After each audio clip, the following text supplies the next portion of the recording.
کیا کوئی supreme court گیا؟ کیا کوئی ہائی کورٹ گیا؟ 175 پولیٹیکل پارٹیز میں سے کلیئرلی الیکشن ہونے چاہیے؟ کیا کسی نے یہ اپلیکیشن فائل کر دی سپریم کورٹ یا ہائی کورٹ میں کہ اسمبلی ڈیزالو نہیں ہونی چاہیے تھی؟ کہاں لوگ گئے تھے؟ آج ہم سارے کہہ رہے ہیں 26ویں ترمیم ہو گئی. 26ویں ترمیم ہونے سے پہلے ہم یہ کہتے رہے کہ ہماری ریزرو سیٹوں کا فیصلہ نہیں ہوا. سینٹ کے الیکشن روکے گئے KPK سے. ہم نے کہا ایوان ابھی کمپلیٹ نہیں ہے. آرٹیکل 239 238 رول کے مطابق بھی اور اسمبلی کے وہ رولز ہیں. میں آج آپ کو بتاؤں ساری دنیا میں پاکستان کے کنسٹیٹیوشن میں 17 قسم کے اوتھ کا ذکر ہے. 17 قسم کے اوتھ کا ذکر ہے. واحد ایک ووٹ ہے جو پارلیمنٹیرین اٹھاتے ہیں. اس واحد ووٹ میں یہ لکھا ہے کہ میں رولز کی بھی پاسداری کروں گا. یہ ہمارے اوتھ میں بھی شامل ہے. کسی بھی اور اوتھ میں یہ نہیں لکھا کہ میں رولز کی بھی پاسداری کروں گا. اسمبلی کے وہ رولز بھی وائلیٹ ہوئے. بتائے آج ہم ہر مرتبہ کہتے ہیں شبی خون مارا گیا. کیوں شبی خون مارا جاتا ہے؟ کیا 26ویں ترمیم کو روکنے کا کوئی طریقہ نہیں تھا؟ پاکستان تحریک انصاف واحد پارٹی تھی جس نے پٹیشن فائل کی پشاور ہائی کورٹ میں. کوئی سنوائی نہیں ہو سکی. کیوں 175 پولیٹیکل پارٹیز میں سے جو سارے کے سارے جمہوریت کے چیمپئن کہلاتے ہیں کیوں نہ گئے پشاور ہائی کورٹ؟ کیوں کوئی نہیں گیا سپریم کورٹ؟ اپنے گریبانوں میں اب جھانکنا ہوگا, دیکھنا ہوگا. ہمیں اپنے خود احتسابی کرنی ہوگی. ہمارے بچے ہمیں معاف نہیں کریں گے. لیگیسی کچھ توڑی ہی چھوڑ چکے ہیں. اچکزئی صاحب آپ میری عمر سے زیادہ پارلیمنٹ میں رہے ہیں. ہر مرتبہ 1000 بندوں پہ مشتمل پارلیمانیں بنتی ہے. 4 صوبے اور ایک نیشنل اسمبلی میں 1000 بندوں پہ مشتمل بنتی ہیں. ہزاروں لوگ چلے گئے لیکن اچھی طرح سے تاریخ پہ حصہ ڈالو سوائے چند کے کوئی لیگیسی پیچھے نہیں چھوڑ گئے. تنخواہیں لے کے چلے گئے. ہمیں تعین کرنا ہوگا ہم نے تاریخ کی کس سمت پہ کھڑا ہونا ہے. اپنے بچوں کی خاطر, مستقبل کی خاطر, اس ملک کی خاطر ہمیں جانا ہے. ہم کسی کے خلاف بغاوت کا علم بلند نہیں کرتے.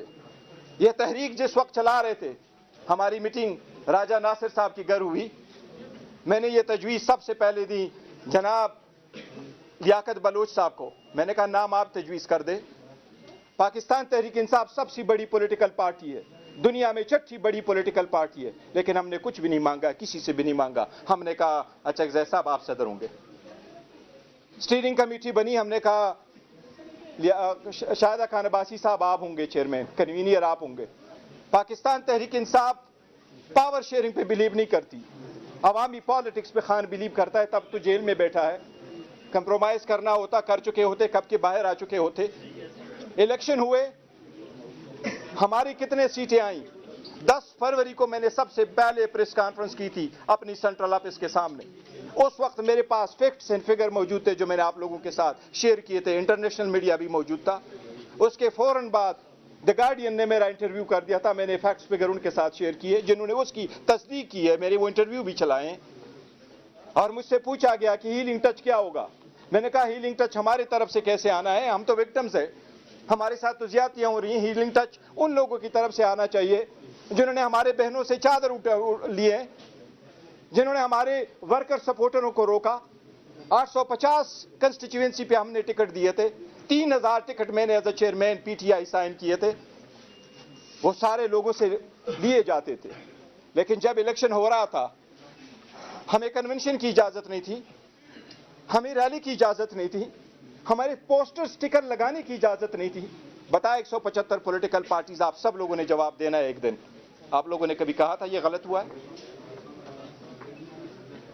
جب الیکشن ہوئے سوائے ایک JUI کے جماعت اسلامی کے لیاقت بلوچ صاحب کے, جس نے ایک بڑا دل دکھایا اور اس نے کراچی میں واپس کی کہ یہ میری سیٹیں نہیں ہیں. اس جماعت اسلامی میں نعیم الرحمان صاحب نے, حافظ نعیم الرحمان صاحب نے. لیکن اس وقت کے میرے پاس فکس اینڈ فگر کراچی کے موجود تھے. 22 سیٹیں موجود ہیں کراچی میں. 22 کی سیٹوں میں سے ہماری کون سی سیٹیں ہیں؟ 22 سیٹوں میں سے 3 سیٹیں پیپلز پارٹی واقعی جیت چکی تھیں. باقی سیٹیں ساری ہماری تھیں. ہماری کراچی کے سیٹوں میں سے 19 میں سے 4 سیٹیں دی گئی پیپلز پارٹی کو, 15 سیٹیں دی گئیں MQM کو.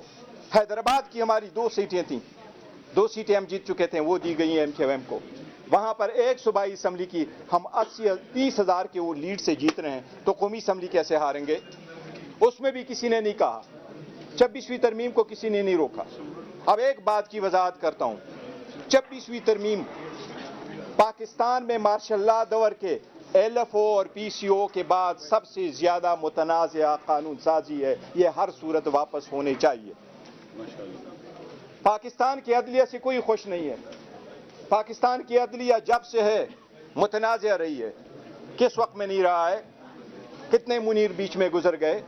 افطار چودھری صاحب کو بھی ہم نے سروں پہ اٹھا کر کے لے کے آگے, لیکن لوگوں کی توقعاتوں پہ نہیں گزرا. چیف جسٹس آئے, پر عدلیہ کبھی آزاد نہیں ہو سکی. اس لیے یہ سب سے بڑی رکاوٹ ہے اور اس میں اصلاحات کی ضرورت ہے, لیکن اس کی ابتدا ہوگی اور اس کی ابتدا اچھی ہونی چاہیے. ایسا ہونا چاہیے جس میں کسی کی ہار نہ ہو, اس میں سسٹم کی ہار نہ ہو, اس میں سسٹم بھی بچ جائے, یہ عدلیہ بھی ہو اور عدلیہ آزاد ہو. یہ لازم ہے, یہ فرض ہے. اس پہ ہم نے کنسنسس پیدا کرنا ہے. جب 26ویں ترمیم ہوئی, مرتضیٰ صاحب نے اس کا ذکر کیا, کامران مرتضیٰ صاحب نے.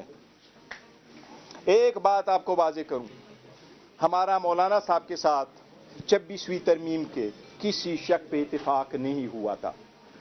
یہ میں نے اسمبلی کے فلور پہ جس وقت بل پاس ہو رہا تھا تو ہم نے وہاں کہا تھا. ہم مولانا صاحب کے رول کے بہت زیادہ معترف ہیں اور ان کے احسان مند ہیں. انہوں نے ہمارا ساتھ دیا اور تھرو آؤٹ ہمیں انگیج رکھا, کیونکہ جس وقت کمیٹی بنی, یہ 12 سپٹمبر کی بات ہے, 8 سپٹمبر کے پارلیمنٹیرین کو اٹھانے کے بعد کمیٹی بنی. اس کمیٹی کا پروپوزل بھی پہلے عمر ایوب صاحب نے دیا تھا اور ہم نے یہ کہا تھا, جب کمیٹی میں بیٹھے تو محمود خان اچکزئی صاحب بھی تھے, حامد رضا صاحب بھی تھے,